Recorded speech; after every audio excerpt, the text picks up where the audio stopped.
Hello, everybody. Good morning. Yes, come on up, everyone. Lovely officials with me today. All right. Dr. Carson, come on up. Thank you so much. Good morning and Happy New Year, everybody. It's great to see you. It's great to be with a very packed room. I'm sorry we kept you all very busy over the holiday break.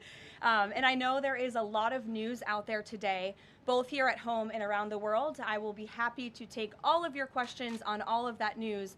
But first, I'm really honored to be standing up here today with esteemed members of the President's Cabinet and his health team to make an important announcement with respect to the President's domestic promise to make America healthy again as we kick off the new year. In less than a year in office, the President and his incredible MAHA team have made real progress on this front. Here are just a few of the significant MAHA achievements thus far. More than a dozen food manufacturers and trade associations have made commitments to remove artificial and petroleum-based food dyes from their products. The Trump administration took strong action to bar hospitals from performing dangerous, irreversible, life-altering transgender procedures on children. The Trump administration announced funding awards to states through the Rural Health Transformation Program, an unprecedented $50 billion investment established under President Trump's One Big Beautiful Bill. The Trump administration has also worked with 18 states across the country to ban junk food purchases using SNAP benefits starting this year. And thank you for leading that effort, Secretary Rollins. Additionally, President Trump took historic action to secure most favored nation drug pricing and secured deals with major pharmaceutical companies to massively lower the cost of prescription drugs. And those effects are being implemented as we speak. Americans are going to continue to see the result of these incredible deals the president cut. And I know President Trump and this team behind me worked incredibly hard to lower those drug costs for Americans. On Monday, the CDC adopted common sense updates to America's childhood vaccination schedule based solely on the gold standard of science. This action empowers parents and physicians to make the best individualized decisions to protect our children, while also restoring much needed confidence in our public health system. And as a MAHA mom myself, I'm very grateful for that. So thank you, Secretary Kennedy.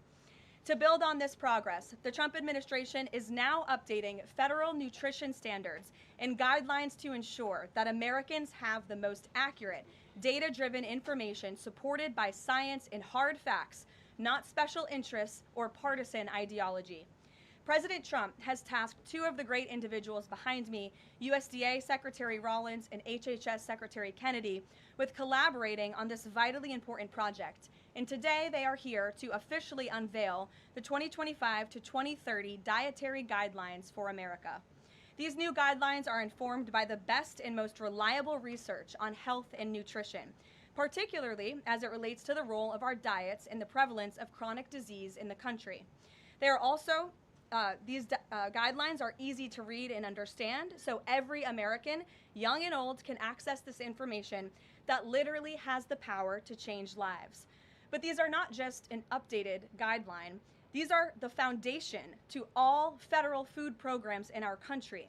These new guidelines are going to update the food that is served to America's children in our public schools, to the plates that are served to our great men in uniform in our military, our veterans, and the food that they are consuming at the VA.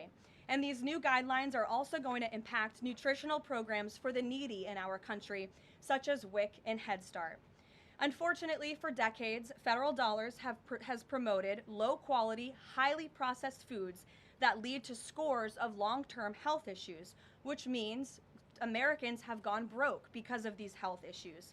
Faulty dietary guidelines of the past stacked the deck against healthy eating and food options for everyday American families, which has fueled the chronic disease epidemic and jacked up the healthcare costs of households across the country. This failed approach in our public health system ends today.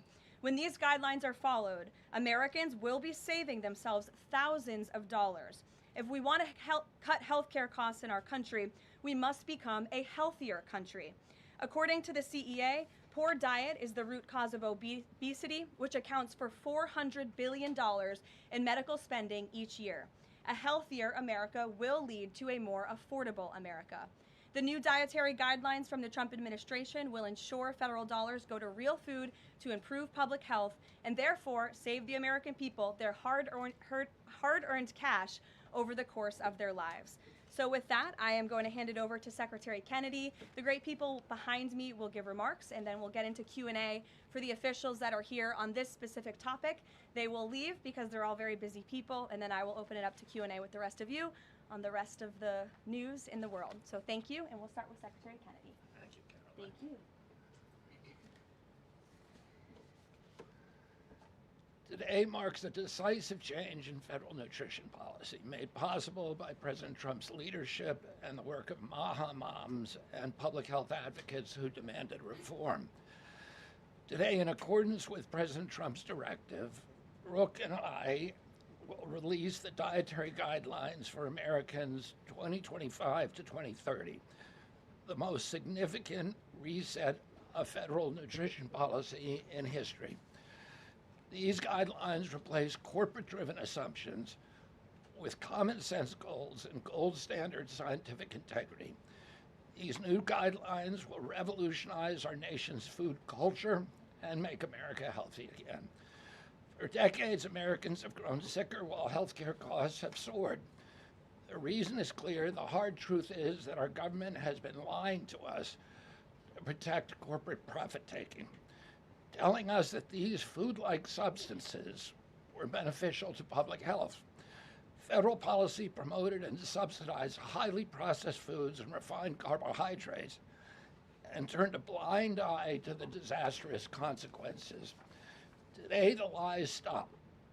The new guidelines recognize that whole, nutrient-dense food is the most effective path to better health and lower healthcare costs. Protein and healthy fats are essential and were wrongly discouraged in prior dietary guidelines. We are ending the war on saturated fats.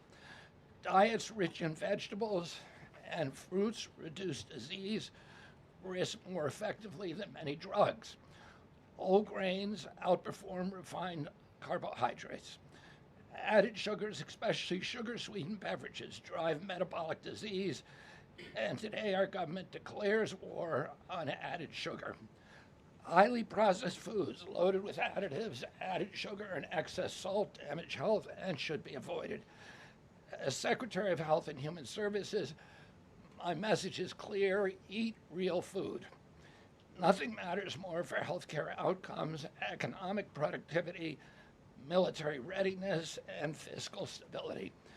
The dietary guidelines shape dozens of federal feeding programs, including Head Start.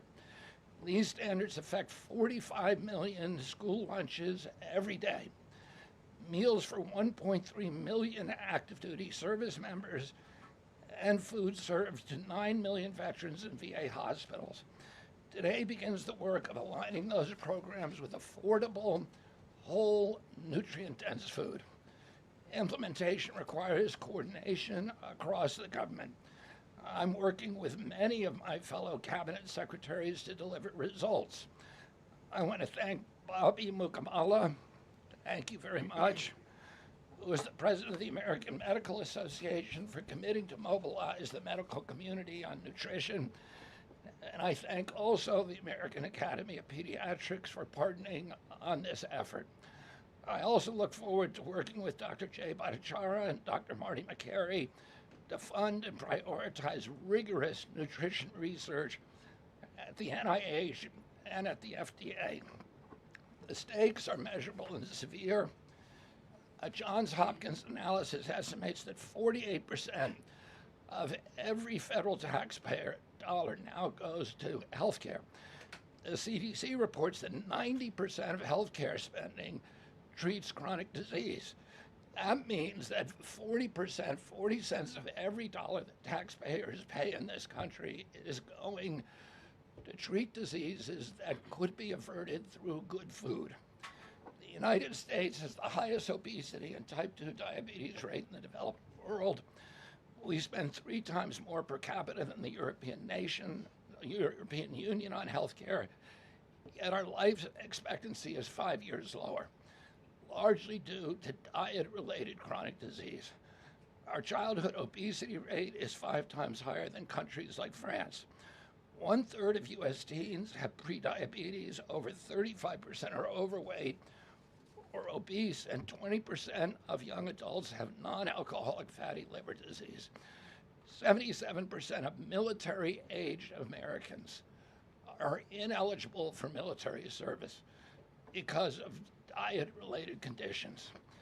If a foreign adversary sought to destroy the health of our children, to cripple our economy, to weaken our national security, there would be no better strategy than to addict us to ultra-processed foods. It's shocking that our own government helped to drive these cataclysmic changes in our diet. The damage is real, it is preventable, and President Trump has ordered it to end. If the United States reduced obesity, type 2 diabetes, heart disease, and Alzheimer's to Japanese levels, we would save approximately $600 billion a year. About 50% of Medicare's projected long-term deficit, or $5,000 per family annually.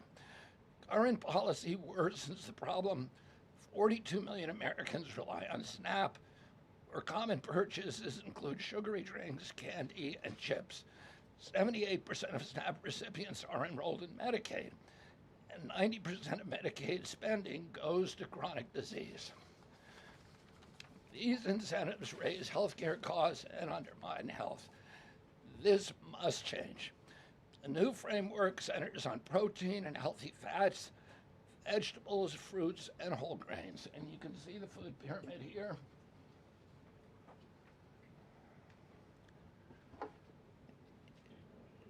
It's upside down, a lot of you will say. But it was actually upside down before, and we just righted it.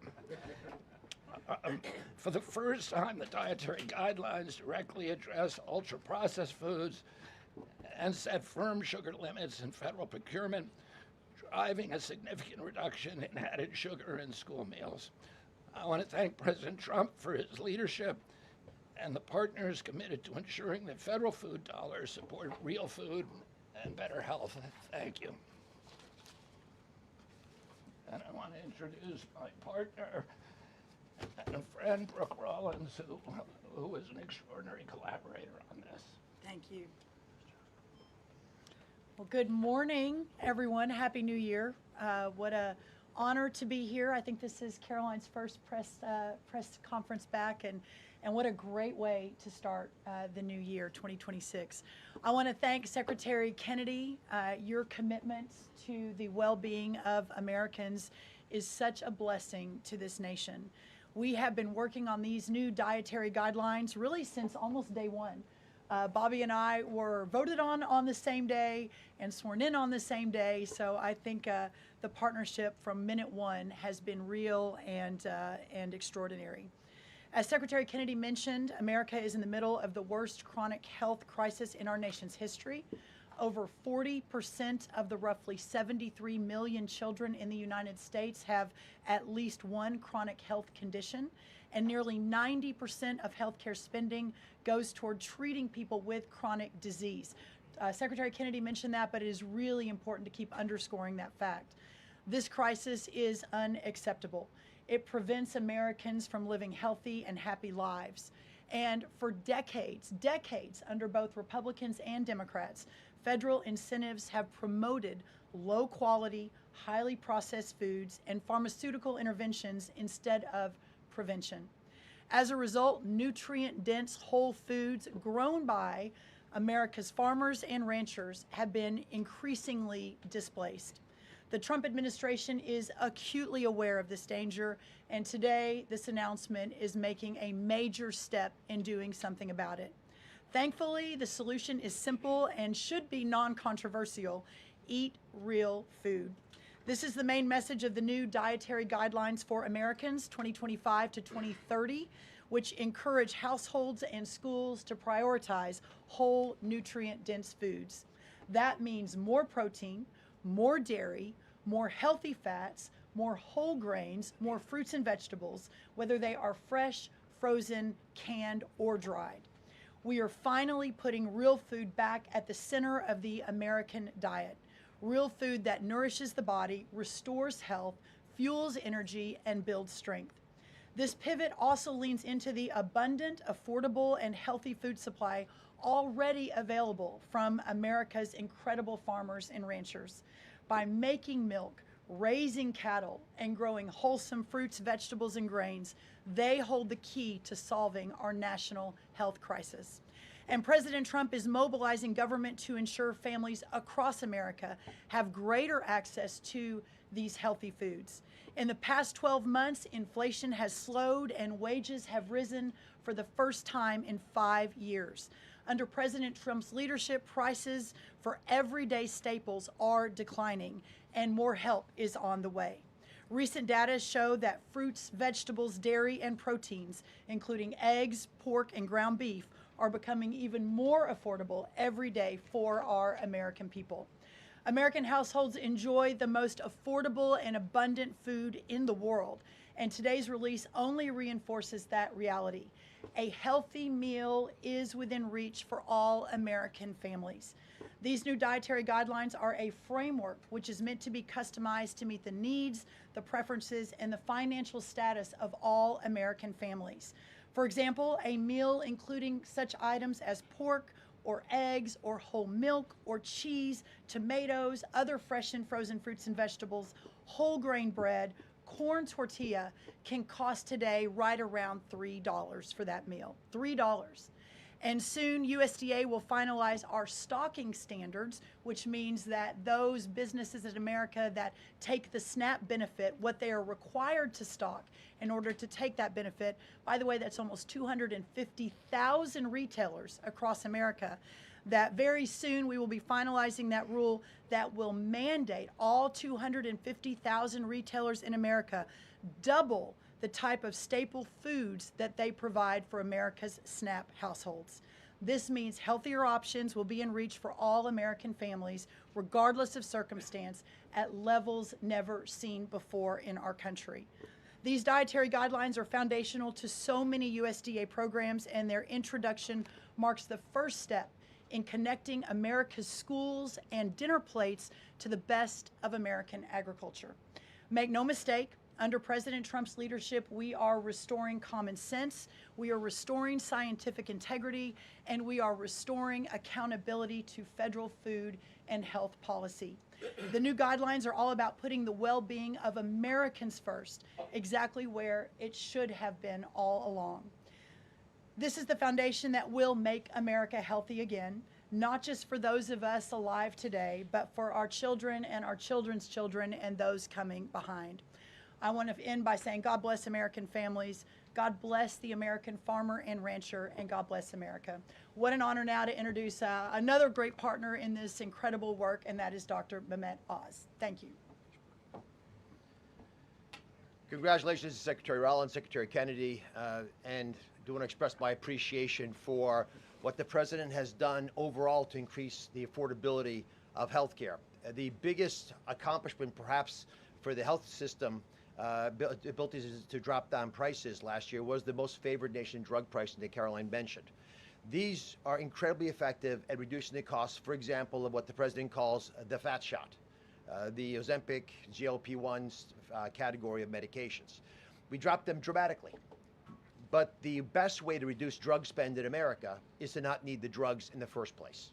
What you're hearing today with these dietary guideline adjustments are going to be massively effective, and not just dropping the need for us to buy these weight loss drugs, but buy these expensive drugs for autoimmune problems. We have evidence that food is medicine when it comes to conditions as varied as mental health issues from Alzheimer's and depression to fundamental realities of how children learn in school. So the question then becomes, what is this actually going to do in dollars and cents? And I had the group at CMS run some numbers for us to try to give you concrete assessments of how much this will drop the spend that the federal taxpayer must make for Medicare and Medicaid. And I'm more optimistic today than ever that we can address the fast rising rate of healthcare expenses in America because of movements like this. Right now, we're increasing health expenditures in America at roughly twice the rate of the GDP growth. We will correct that if we can get America to be healthier, because you can't be a wealthy nation without being a healthy nation. So 2 numbers for you to remember. The first is $30 billion. Why? 30% of healthcare costs are directly attributable to obesity. I'm not talking about indirect associated expenses, which are also present, but a very conservative number, 30%, are directly attributed to obesity. That's about $300 billion a year for just Medicare, If we were to affect obesity by 10%, which is an incredibly conservative and justifiable assumption that has been borne out in evidence-based dietary experiments and trials, just that alone is $30 billion of reduction of expenses for Medicare rather. That's also obviously correlated with Medicaid reduction in spending. In Medicaid, it's a different opportunity because in Medicaid, we educate children. 53% of children in America are covered by Medicaid or CHIP, and we have programs to teach kids and their parents what to eat, and how to make these dietary guidelines that Secretary Rollins, Secretary Kennedy have crafted with the teams into practice. It will dramatically change the natural history of how children are able to participate in life. But let me give you one last number. If we're able to get the average American, who today retires on average at age 61, get them just to work 1 year longer, because they feel so vital, so strong, so bullish about their future, because they're feeding their bodies nutrients that are essential to their high-functioning productivity, we will increase the overall GDP of our nation by trillions of dollars. So we will reduce healthcare expenses. At the same time, we jazz up the U.S. economy with trillions of dollars created by the productivity of American workers. God bless you both for making the DGA feasible and making it perhaps the wisest investment we could make in our communities.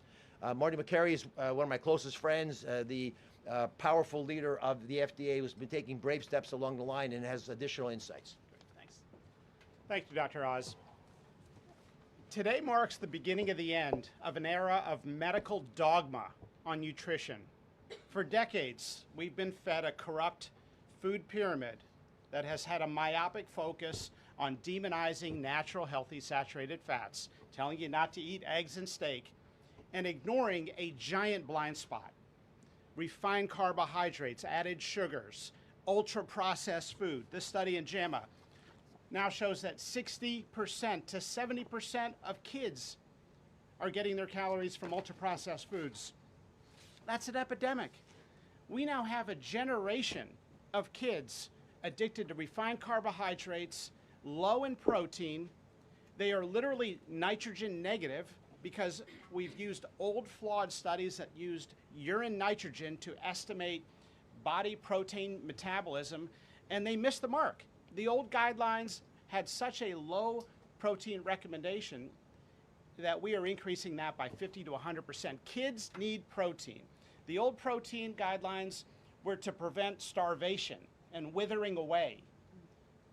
These new protein guidelines are designed for American kids to thrive, and they're based on science, not on dogma. We have 40% of our kids now with a chronic disease. It is not their fault. This is something that is the result of bad advice from the government and a medical establishment that for decades peddled research from a flawed 1960s model. Today, we are setting the record straight. This is not a willpower problem of our nation's kids. This is something adults have done to kids, and we're going to fix it. And so, as Dr. Oz said, the best way to lower drug prices is for people to stop taking drugs they don't need. We are going to finally address the root causes of our broken healthcare system: insulin resistance and general body inflammation, advanced by the protein-poor, micronutrient-poor, ultra-processed, refined carbohydrate diet that kids are addicted to today. And so, on behalf of the Food and Drug Administration, we are proud to be a part of this. We are grateful to be contributing to this work. Thank you, Secretary Rollins. Thank you, Kyle Diamantis, the best deputy commissioner for food at the FDA the agency has ever had. This is a historic day in America. Thank you, Caroline. Thank you so much. Thank you. I hope everyone's inspired to go eat a salad for lunch after this briefing. If anybody has questions on this topic, we will take a few and then we'll get into the topic. We'll start with our new media seat. If you have a question on this topic today, Jamie Franklin, she comes from the Conservator. Why don't you kick us off? Yeah, first of all, Caroline, congratulations on your pregnancy. We're so excited for you. Matt had moms across the country, including myself, are just so excited by what this administration is doing to make our kids healthy again. But we do have concerns when it comes to these blue states pushing back on a lot of progress that we're making as an administration. And particularly, we're really excited that you guys revised and streamlined this vaccine schedule.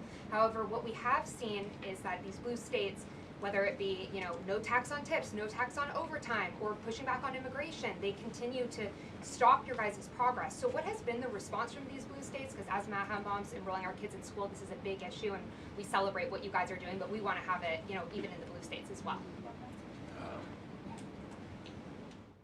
I mean, my hope is that we only released these earlier, 2 days earlier. I'm sorry.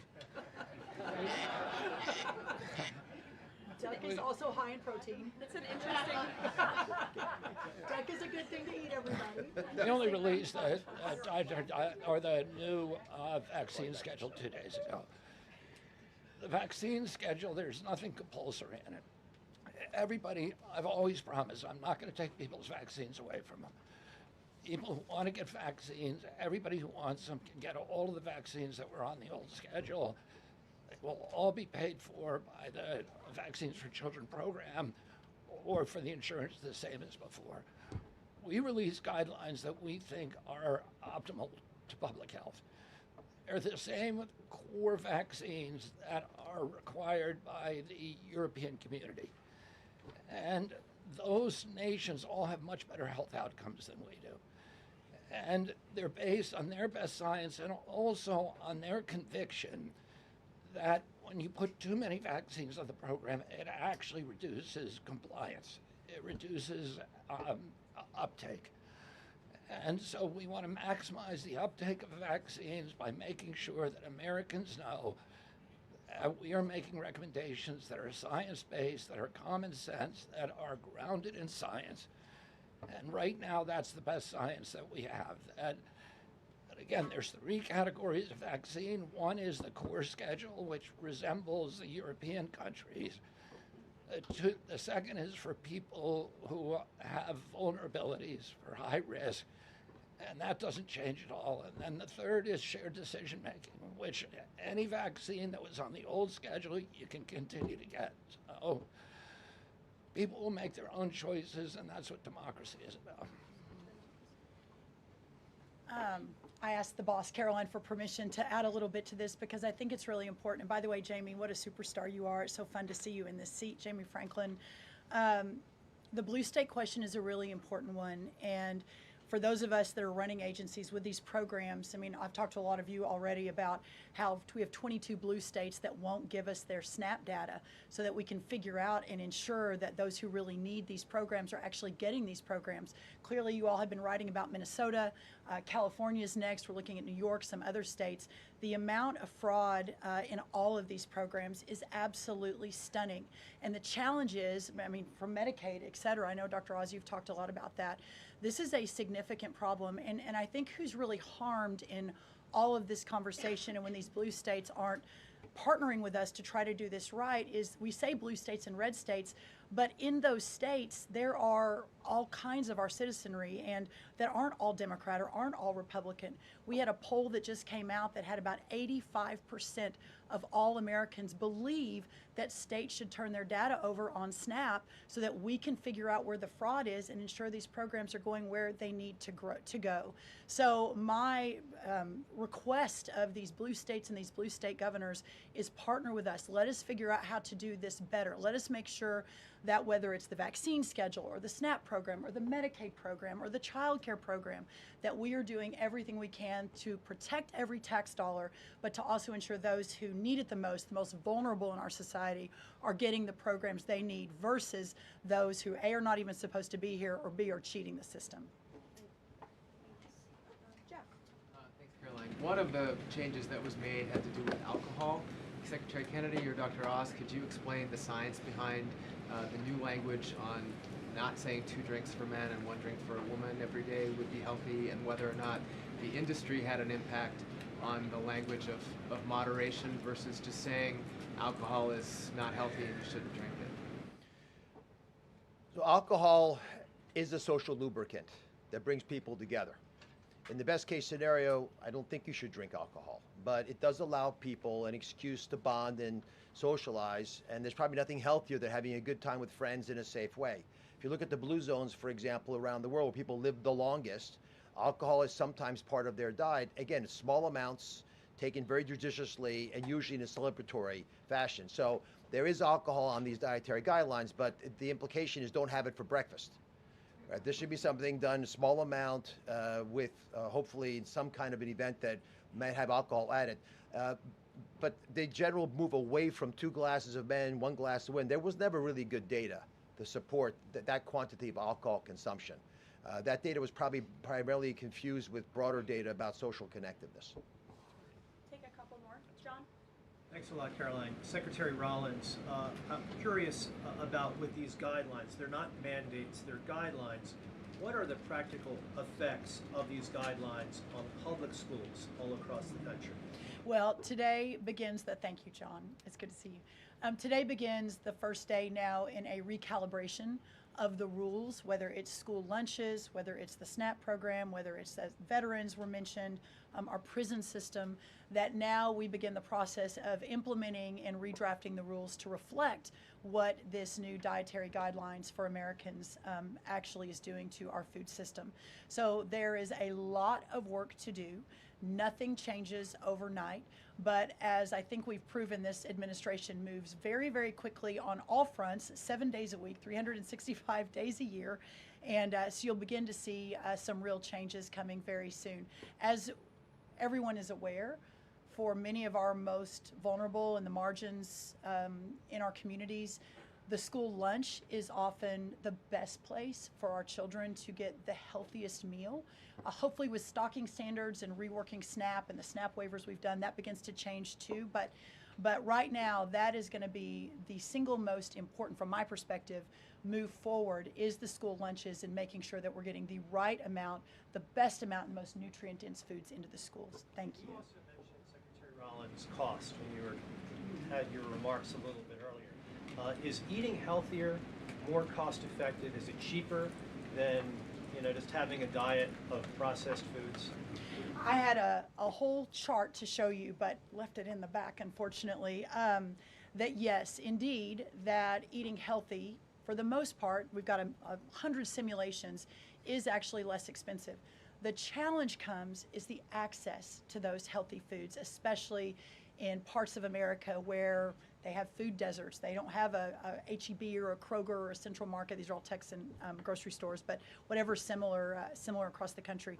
But that is why these stocking standards in SNAP are so important. So if you have a economically challenged family, and the only place they're getting their food is the 7-Eleven. We have a longer term important policy priority, and that is getting grocery stores into these lower margin communities.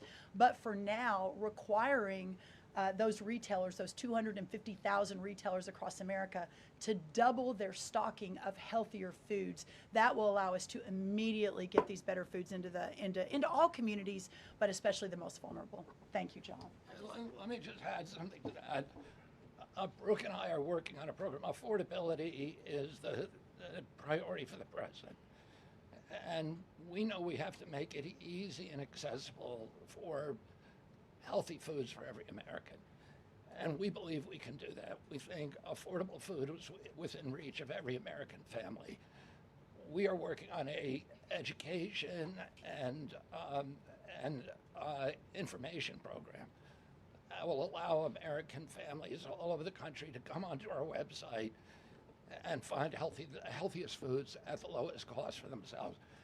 I'd also just add this. The idea that a cheap meal made of processed food is cheap is an illusion, because you're paying for it on the back end. You're paying for it with diabetes, with obesity, with illness. And if you internalize that cost of the meal, it would be a tiny fraction of the long-term cost of eating bad food. So we'll take one more in the white blazer. Thank you. Caroline. Secretary Kennedy, you mentioned healthy fats, but also ending the war on saturated fats. Can you clarify how much saturated fats Americans should be consuming? I'm going to let Marty take that since he wrote a book about it. Look, the old dogma in the 1960s when Eisenhower had his heart attack and Ansel Keys said it was the saturated fat. That's never been substantiated. And so that flawed research has become dogma over the years, and eventually the conversation was sidelined. In this new guidance, we are telling young people, kids, schools, you don't need to tiptoe around fat and dairy. You don't need to push low-fat milk to kids. And we are maintaining the 10% of calories as saturated fat in the guidance. The real issue is protein. The fact that 60 to 70% of the calories of kids today in America is ultra-processed food. These are the issues that have become giant blind spots where we're now putting attention. And we hope that there are conversations in every school board in America, in every church and synagogue and house of worship, every home in America will now have conversations. We've got to talk about school lunch programs, not just putting 6-year-olds on Ozempic. Food can be curative. We've got to talk about the microbiome and fiber and healthy whole grains and the good soil that food comes from and the healthy, clean waters and good farming techniques. So that's the focus of this guidance. Thank you. Great. Some of you may be wondering why Dr. Carson is here. He is our National Nutrition Advisor working alongside Secretary Kennedy, and he's played a big role in this effort. So I want to thank you so much, Dr. Carson, for being here today. And thank all of you for being here today. I know you're all very busy people, and these people have a lot of questions on things other than diet, I'm sure. So I'm going to get to work, and thank you guys so much for coming. Thanks, everybody. Thank you. Thank you. Okay, thanks. All righty. Great. Does anyone have any questions? Rachel, why don't you start? Thank you, Caroline.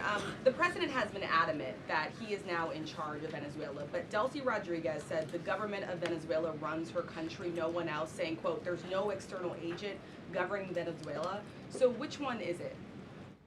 Let me just be very clear. This is the first time that I've addressed Venezuela from the podium since being back and since the historic and incredibly successful military operation, law enforcement operation conducted by our United States military that you all saw and the world witnessed last week. The skill, the might of the United States military and our country under the leadership of this president is on full display to the rest of the world. And let's just set the record straight. There isn't another military in the world who could have pulled off this operation. There is not another president in the world or in our nation's history who had the courage to authorize such a mission. And I think the world has taken notice that America is truly back. With respect to Venezuela, the Trump administration, led by Secretary Rubio, the vice president, and the president's entire national security team, is in close correspondence with the interim authorities in Venezuela. We obviously have maximum leverage over the interim authorities in Venezuela right now, and the president has made it very clear that this is a country within the United States, the Western Hemisphere, close by the United States, that is no longer going to be sending illegal drugs to the United States of America. It's no longer going to be sending and trafficking illegal people and criminal cartels to kill American citizens as they have in the past. And the president is fully deploying his peace through strength foreign policy agenda. So we're continuing to be in close coordination with the interim authorities, and their decisions are going to continue to be dictated by the United States of America. Just one follow-up, when you talk about that leverage there, has the Venezuelan government fully committed to turning over its oil to the United States indefinitely, and what happens if they do not? Well, as you saw, the president announced last night, this was a deal. This was a deal made by the president and his team with the Venezuelan interim authorities. This will benefit both the American people and the Venezuelan people. And Secretary Wright and the Department of Energy are working with the interim authorities and also with the private oil industry to execute on this historic energy deal. That's not only good for the United States, but it's also going to revive the prosperity, the safety, the security of both the United States and Venezuela as well. Ed. Following up on the oil part of this, the 30 to 50 million barrels of oil, how exactly is that going to work? You're getting it out of Venezuela into the United States? Yes, And then what? That's exactly right. So as you know, Ed, as the president announced last night, this was the sanctioned oil that was basically just sitting in barrels, sitting on ships because of the effective quarantine of the United States of America. And the interim authorities have agreed to release that oil to the United States, so it will be arriving here at home very soon. The United States government has already begun marketing Venezuelan crude oil in the global marketplace for the benefit of the United States, engage the world's leading commodity marketers, key banks to execute and provide financial support for these crude oil and crude product sales.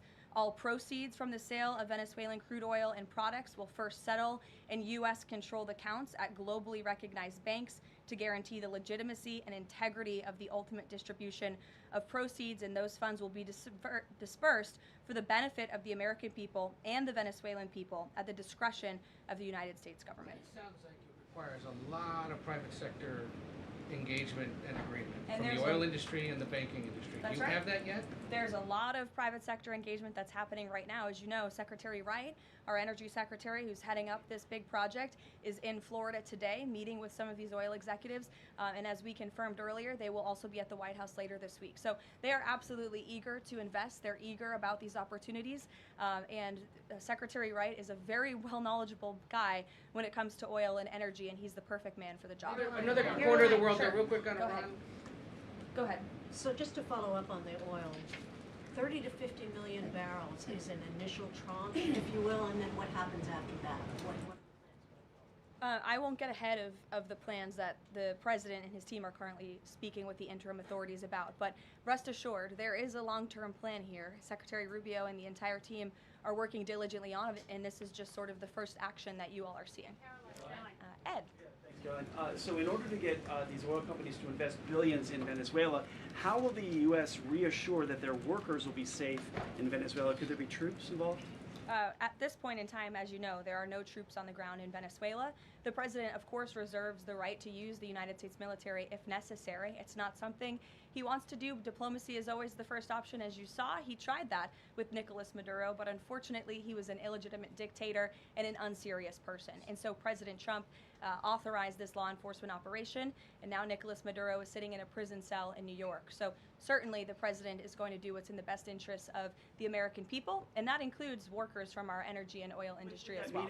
With that meeting tomorrow, what is the message the president is going to give to the oil executives, and what does he want to hear?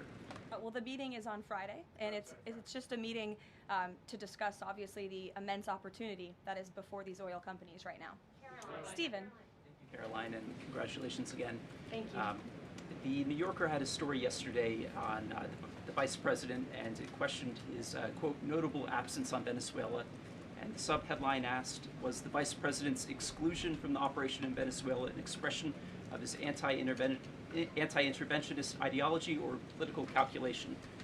Would you be able to discuss the vice president's role in Venezuela policy? I did see that report in the New Yorker, and quite frankly, I laughed out loud because it's very clear it's a fake report that's trying to sow distrust and division amongst the president and his team. Let me just be very clear. The vice president has been involved in all policy. He is the right-hand man of the president on all policy matters, including Venezuela policy. He was, of course, read in and deeply involved in this operation from the very beginning. And he was present on the night of the operation via secure communication at a different location as to not damage the operational secrecy of this mission. That was so incredibly important to ensure that this mission could be carried out successfully without endangering our troops. Sure.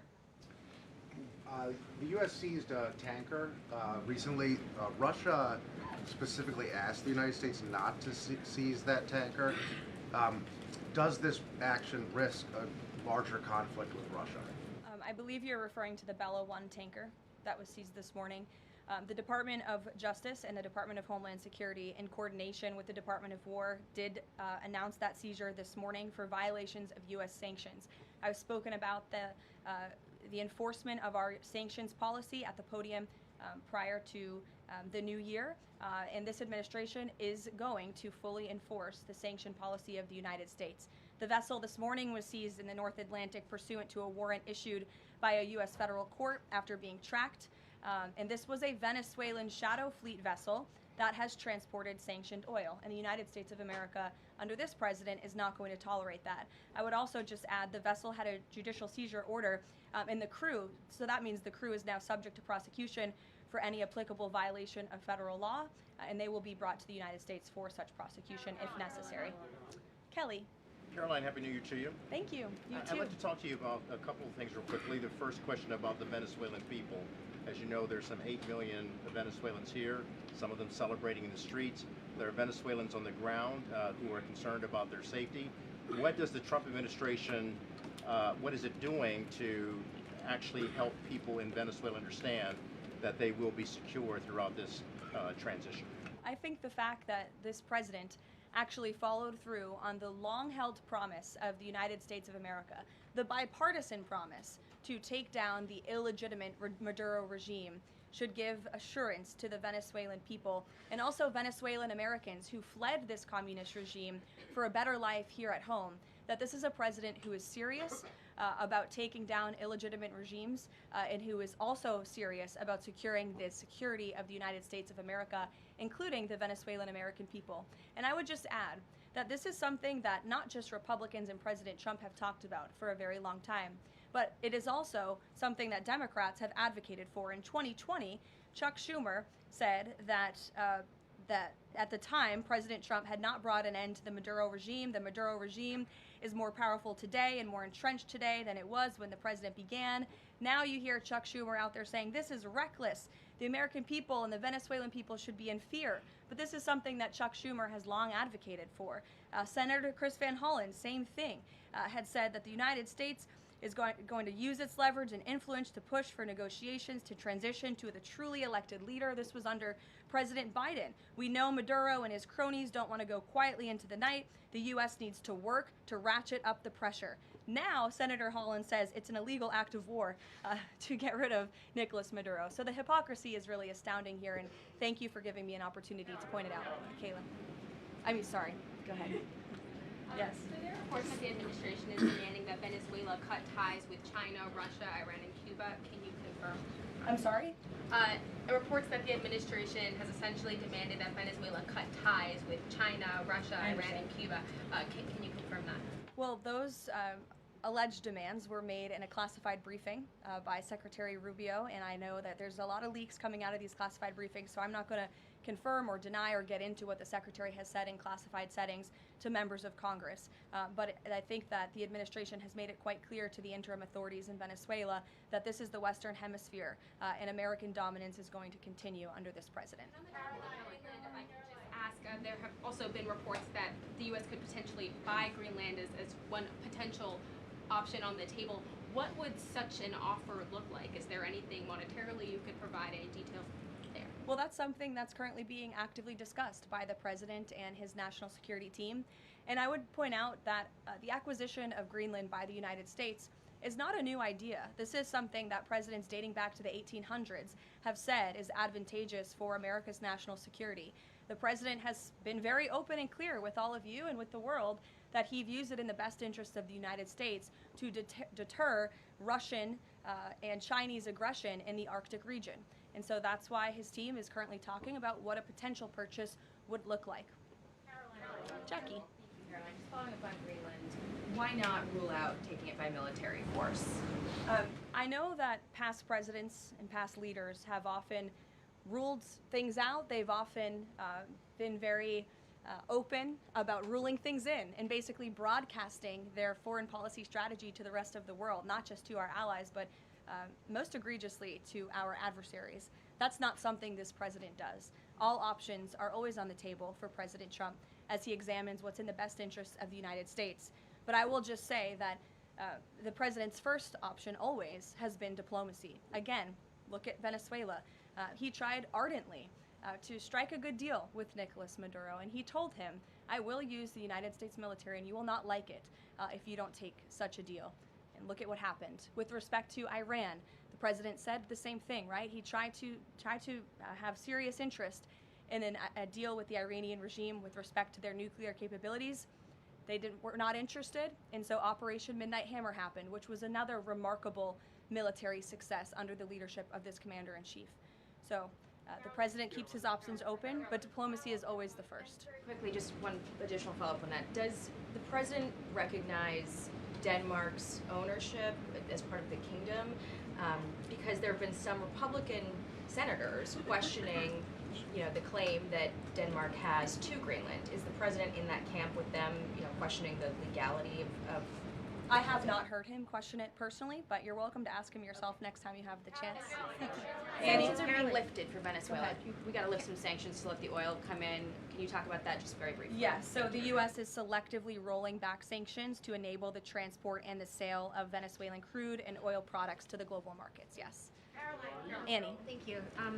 There are some reports from Venezuela that the country's leaders are cracking down on the population, specifically suppressing public expression of support for Maduro's ouster. Is that kind of behavior consistent with what the president wants to see, how the president wants to see the leaders take on the population? It would not be consistent, and I'll let the president's national security team speak further on that. I know they are well aware and tracking. Kelly. Two questions. One, on the seized vessels, the Bella, the Sophia, can you tell us where they're headed, what happens to any existing cargo, and you reference personnel potentially facing prosecution? That's one thing I'd like to follow on. And then on the Bella. Yes, okay. And on Annie's question, if I could also ask, does the administration believe that the interim regime should release all political dissidents and prisoners and return detained Americans? That's not a question that I've personally spoken about to the president with, so I will let him answer that question. I don't want to make new policy at this podium today with respect to Venezuela. With respect to the two ships that you mentioned, I spoke with you about the Bella 1. There was another vessel this morning, the Sophia, that in coordination with the Department of War, the Department of Homeland Security apprehended it. This is a stateless, sanctioned, dark fleet motor tanker, and this occurred without incident. This vessel was operating in international waters and conducting illicit activities in the Caribbean Sea. The U.S. Coast Guard is escorting the Sophia to the United States for final disposition. To answer your question, Kelly, directly, this was through Operation Southern Spear. The Department of War is unwavering in its mission to crush illicit activity in the Western Hemisphere. And as the President has repeatedly stated, we're going to defend our homeland and restore security and strength across the Americas. Dasha. Dasha, go. Caroline, thank you and Happy New Year. Thanks, you too. Two questions, one on Venezuela, one on Greenland. You've repeatedly at the podium called the current leadership in Venezuela interim leadership. There are Republicans and Democrats alike that say they want to see elections in Venezuela. The president had said it's too soon to do that right now, but is there a timeline for elections in Venezuela? Is he committed to seeing that this year, for example? You just said the president has answered that question, so I will reiterate what the president has said a few times now to all of you, which is that it's too premature and too early to dictate a timetable for elections in Venezuela right now. Caroline, you just talked to Jackie about diplomacy first, right? The Danes have repeatedly said they are willing to collaborate on all of the concerns that the president has, whether it's more troops, mineral rights, intelligence sharing. Why does the president feel he needs to own Greenland and not and put out the threat of military action when this could be done through diplomacy? Well, who said diplomacy isn't taking place behind the scenes, Dasha? I mean, the president is interested in diplomacy. His national security team is as well. And of course, he's always willing to pick up the phone for everybody and hear out their concerns. But the president is the president of the United States of America, and he's always going to be very clear about what he views as being in our nation's best interest. Reagan. Caroline, I have a question for you on Venezuela, and then I'd love to ask you about Minnesota and Tim Walz. Sure. On Venezuela, I'm wondering, does the administration hope to start sending more Venezuelan migrants back home or have them self-deport if the situation in the country improves? As far as I'm concerned, the policies of the Trump administration and the Department of Homeland Security have not changed. All those illegally present in the country are subject to deportation. And I would just like to add how we got here. The president was very clear on the campaign to the American public, and it's one of the many reasons they resoundingly reelected him back to this office, that he was not only going to crush foreign drug cartels, but that he was not going to stand by and watch as the illegitimate Venezuelan regime was sending illegal criminals and gang members and rapists and murderers to our country, which happened to the tune of thousands under the previous administration and president. And so there could be nothing more America first than this operation that took place last week. And I would just remind all of you in this room that there were innocent Americans like Jocelyn Nungare who lost their lives at the hands of dangerous Venezuelan criminals who were sent here by the Maduro regime. And that has been the president's North Star and guiding principle throughout his entire policy since January 20th. Tim Walz in Minnesota, Does the administration believe that Tim Walz potentially dropped out of the governor's race because he could be under criminal investigation? I don't know if there's a criminal investigation. If there was, I wouldn't be able to comment on it from up here, to be honest with you. But I think Tim Walz probably dropped out of the race because he realizes he no longer has the support of the people of his own state, which is a remarkable downfall considering he was the #2 on the Democrat Party's ticket just about a year ago. When it comes to Minnesota, the fraud that we have seen, the wide scale of fraud, is really remarkable. It's egregious. I would encourage every single journalist in this room to go to Minnesota and to cover it yourselves. As for the Trump administration, we have officials who have been on the ground almost every day. Secretary Noem was there yesterday. Secretary Bessent will be traveling there later this week to talk about the fraud and to do a roundtable on this very topic. And I would just like to leave you with an update. To date, the Department of Justice has charged 98 total defendants in several Medicaid fraud and related case programs. 64 were convicted, and 85 of the 98 charged were of Somali descent. The DOJ has also issued over 1,700 subpoenas, executed over 130 search warrants, and they have now added more attorneys to their office there to absorb the case flow.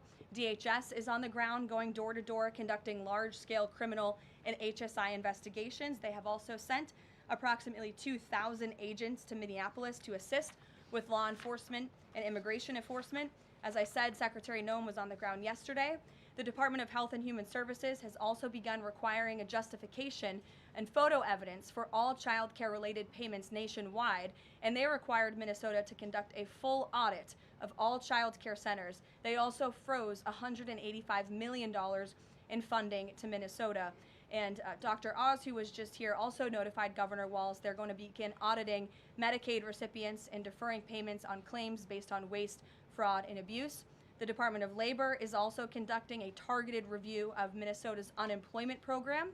Department of Agriculture requiring Minnesota to conduct recertification for SNAP recipients, and HUD has launched investigations into the public housing. SBA has also suspended nearly 7,000 borrowers amid suspected fraudulent activity. So, with all of that, rest assured this is an all-hands-on-deck effort from the entire administration to get to the bottom of this and to ensure that the ripping off of taxpayers in the state of Minnesota, and it won't just be Minnesota, it'll be any state across this country where fraud has taken place, and we are protecting law-abiding, tax-paying American citizens. Phil. Thank you, Caroline. Just to follow up on Greenland, there are treaties already on the books that give the United States access to the island. They can construct and maintain military bases there. We can house personnel on the island. The U.S. has control of landings, takeoffs, anchorages, etc. So I'm curious if you could just spell out for the American public, what specifically would the U.S. gain by taking control of Greenland that the U.S. doesn't already have access to right now? More control over the Arctic region and ensuring that China and Russia and our adversaries cannot continue their aggression in this very important and strategic region. And there would be many other benefits as well that, again, the President and his national security team are currently talking about. Jeff, I'll give you another one. Welcome. A broad sort of stand-back question on foreign policy. Are you concerned about increasing tensions with Russia because of the tanker seizures? And how does the U.S. action in Venezuela impact the ongoing relationship with China and the President's relationship with President Xi? I think the President has very open, honest, and good relationships with both President Putin of Russia and also President Xi of China. He has spoken with them numerous times, as you know, since coming to office about a year ago, and I believe that those personal relationships are going to continue. But as for the President and the United States, he's going to enforce our policy that's best for the United States of America. And with respect to these ship seizures, that means enforcing the embargo against all dark fleet vessels that are illegally transporting oil, and only legitimate commerce, to answer your question much earlier, Rachel, determined by the United States is going to be permitted. And that's the policy of this administration, and he's not afraid to implement it. One more stand back. Just one more stand back. I just want to ask the last one. I remember asking the President at the very beginning of his term if he was committed to Article 5 and NATO, and he said yes. Has his stance on NATO or his commitment to NATO changed? Did you see his statement earlier today? He said, "We will always be there for NATO, even if they are not there for us." And I think that answers your question directly. Yes. Just to follow up on what Jeff was saying there, will the president commit that if any NATO members are attacked, the United States will come to? Again, the president addressed this directly himself this morning after seeing the coverage from all of you in this room on television, and he made it very clear, we're always going to be there for NATO, even if they have not done right by the United States of America. And they have not, they have finally increased their defense spending at the request of this president, but it was only because of this president that they did that. We'll take a couple more. Michael, go ahead. Thank you, Caroline. Happy New Year and congratulations. Thank Two you. questions, You if I may. too. One on healthcare, one on Mexico. On healthcare, the president says he wants Republicans to be flexible on the Hyde Amendment in order to pass healthcare legislation. What is the White House's message to pro-life voters who say federal funding for abortion goes against their values? Well, the president did not change the administration's policy. It was President Trump who signed an executive order protecting the Hyde Amendment. It's the Trump administration that has taken multiple actions on various fronts to ensure that taxpayer dollars are not funding the practice of abortion. What the president was saying yesterday was Republicans, and frankly Democrats too, need to show a little bit more flexibility so we can actually get something done with respect to the issue of health care. Republicans have amazing ideas. The president himself, as we spoke about earlier, has launched this Most Favored Nation drug pricing initiative, has cut good deals with Big Pharma. He wants to see Republicans and Democrats too, if they're willing, codify those executive orders into law so that these good deals can remain and these prices can continue to be lowered long after this president and this deal maker in chief is gone. Presidents talked a lot about health savings accounts and giving more money back to the healthcare consumer rather than to these giant insurance companies, and he's been very outspoken and tough on them too, and I think you'll see more and hear more from him directly on that issue. So he wants to see Congress get something done with respect to healthcare, and that was the point that he was driving home yesterday. To go, Caroline, Haley, President Trump says the drug cartels are running Mexico. What action does he need to see Mexico's president, Claudia Sheinbaum, take to prove that she's in control of that country, in control of those cartels? And does the White House believe she's able to do that without U.S. intervention? Look, I think the president was speaking very candidly and frankly about the reality on the ground in Mexico. Haley. Caroline, Happy New Year. I wanted to Thanks, ask you you too. about the seized tanker, the Vela. There were reports before this that Russia had sent a submarine to escort it. Was there any engagement with that submarine? And then was the deconfliction line with Russia used ahead of boarding that? Again, this was a Venezuelan shadow fleet vessel that has transported sanctioned oil. The vessel was deemed stateless after flying a false flag, and it had a judicial seizure order, and that's why the crew will be subject to prosecution. Mary. On Colombia, the president talked over the weekend and suggested that he would be open to an operation there. Should the president of Colombia be expecting Delta Force anytime soon? And then I had another one for you on California. That would be a very unwise question for me to answer, to weigh into.